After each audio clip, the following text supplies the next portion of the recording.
Dieu n'existe pas jusqu'à preuve du contraire. Argument de la définition de Dieu. Si l'on demande aux gens de définir Dieu, on obtient tout un tas de réponses très différentes. Et c'est un mauvais point de départ.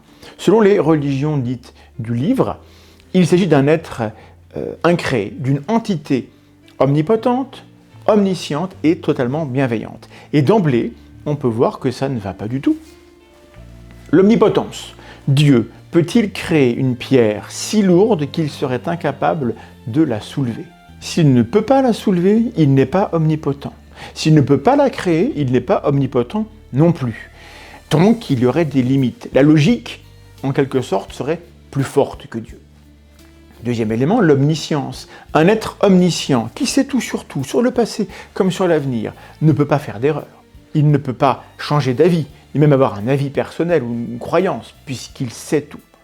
Il ne peut pas, par exemple, se repentir d'avoir créé l'homme et par déception exterminer tout le monde avec un déluge. Puisqu'un être omniscient ne peut pas faire toutes ces choses, il ne peut évidemment pas être omnipotent en même temps. Enfin, Dieu est censé être parfaitement bon, et cela est un problème tellement sérieux que toute une branche de la philosophie des religions a été créée spécifiquement pour tenter en vain d'y répondre. C'est la théodicée.